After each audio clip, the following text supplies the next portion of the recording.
Obstáculos na trajetória da vida. Sempre me impulsiono pela busca do entendimento para tudo que me atinge ou acontece ao meu redor. Essa mera particularidade me fez enxergar que a maioria das pessoas escolhem ou obrigam-se a seguir trajetórias de vida incompatíveis às próprias aptidões. Por consequência, seguem trajetórias de sofrimento. Não me perdoaria se eu passasse pela vida sem a oportunidade de alertar as pessoas sobre os obstáculos que as afligem, que são 7 no total, e que obrigatoriamente devemos entendê-los e, consequentemente, superá-los. Primeiramente, precisamos entender que há na natureza uma energia grandiosa presente em todos os instantes da vida, o impulso biológico. E se considerarmos somente a espécie humana, podemos afirmar que ele nos cria, nos orienta e nos protege. A fecundação humana é condição exclusiva para que o impulso biológico humano se mantenha vivo. Talvez ela seja a explicação biológica para reafirmar a sabedoria religiosa da expressão crescei e multiplicai-vos.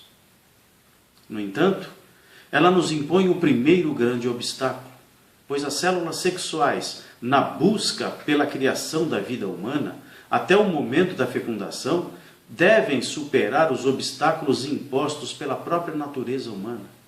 Entretanto, esse momento nos revela um entendimento mais amplo para o sentido de perfeição humana e a convicção de que a igualdade das pessoas tem como base as suas diferenças. Como consequência, o nascimento, que se apresenta como o segundo grande obstáculo, pois além de representar o maior milagre humano e de nos apresentar entendimentos mais sensíveis para os significados de imagem, semelhança e igualdade, o nascimento representa a fusão de características genéticas cujos pais biológicos carregam a responsabilidade de serem corresponsáveis por alguns dos obstáculos na trajetória dos próprios filhos. Na sequência, a educação familiar surge como o terceiro grande obstáculo, pois muitas vezes esse modelo de educação desrespeita a identidade da vida que se inicia. Consequentemente, ela pode desenvolver mais 2 obstáculos íntimos, o sentimento de rejeição e o sentimento de revolta. Ambos embasados por imposições motivadas pelas frustrações vivenciais dos próprios pais, que muitas vezes não percebem que as virtudes, os atributos e as deficiências dos seus filhos iniciam o processo de potencialização mediante aprendizado familiar.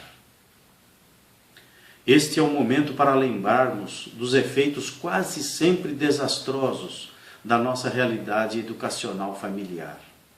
Faça o que eu digo, mas não faça o que eu faço.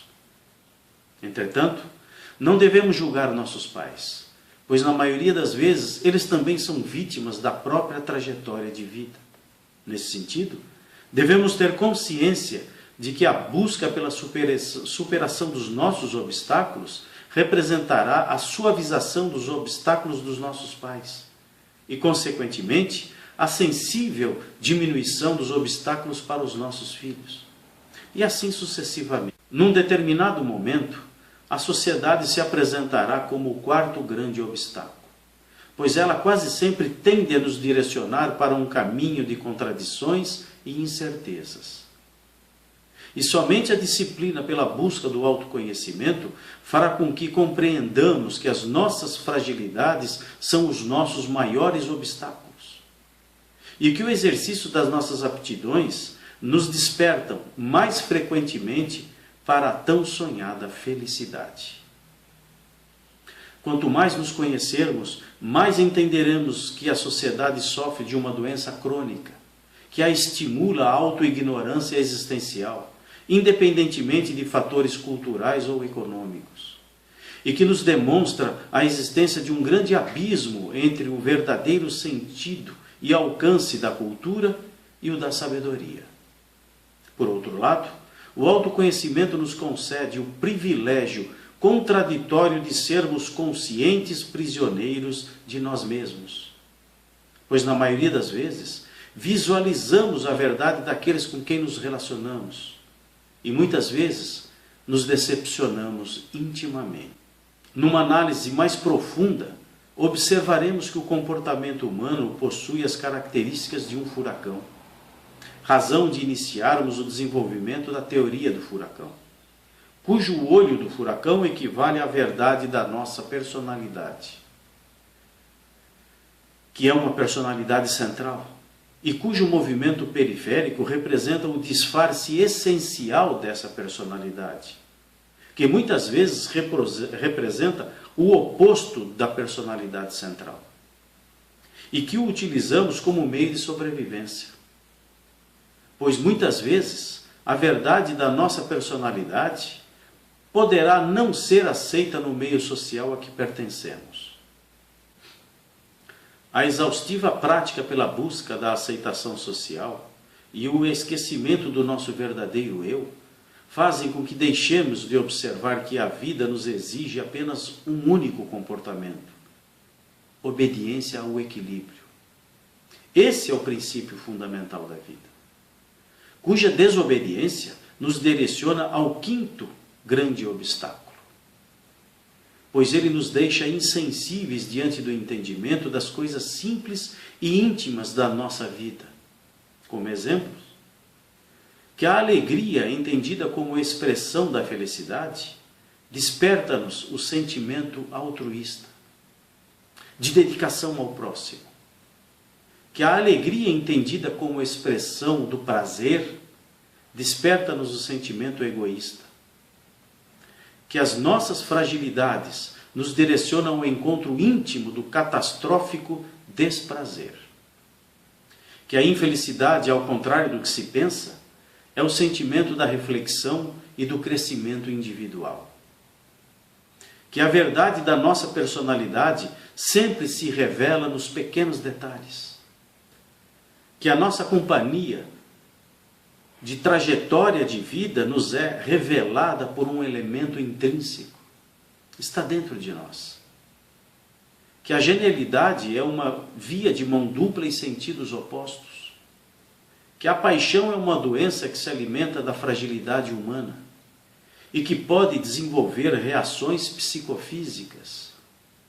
Que a racionalidade humana se respalda apenas no ponto de vista humano. Que o sofrimento se potencializa diante dos elementos comparativos de uma sociedade injusta.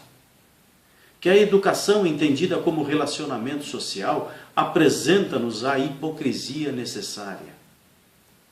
Que a educação, entendida como cultura, quase sempre potencializa a ignorância existencial humana. Que a humildade é a essência da educação e o portal para a sabedoria. Diante de tantas fragilidades, a maioria das instituições se apresentam como o sexto grande obstáculo, pois alimentam-se dos lucros resultantes sobre as condições que nos são impostas, cujo intuito, quase sempre, é o de estimular as nossas fragilidades. Por consequência, adoecemos psicologicamente.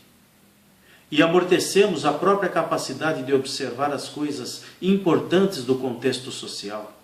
Como exemplos, que no sentido ambiental a poluição limpa surge como um conceito mais amplo de poluição, pois retrata o modelo de desenvolvimento econômico tendente a devastar o meio ambiente. Que no sentido social, o conceito de certo ou errado deve se vincular somente à condição sobre o que interessa ou não interessa ao processo da vida. Que no sentido ético-filosófico, a máxima da dignidade humana é negativa, depõe contra nós mesmos.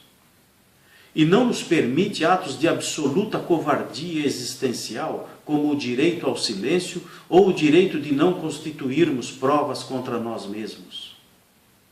Que no sentido político, os membros do poder representam a fatia fiel da tendência moral ou imoral de um povo.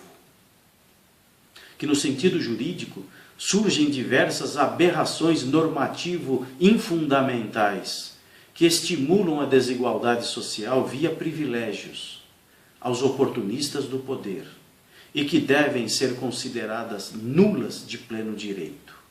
Por fim, o sétimo grande obstáculo, o obstáculo intransponível, a certeza da morte, que se apresenta como consequência de sucessões inevitáveis do desequilíbrio biológico humano. Entretanto, esse momento derradeiro será submetido à autoconsciência do elemento fruição, um mistério inatingível, que poderá nos permitir a paz e a nobre sensação de que as nossas vidas valeram a pena. Entretanto, esse elemento tem o poder de extrair a verdade da nossa consciência, no sentido de concluir se os nossos atos em vida foram capazes de amenizar o sofrimento alheio geração após geração. Essa é a essência da vida humana.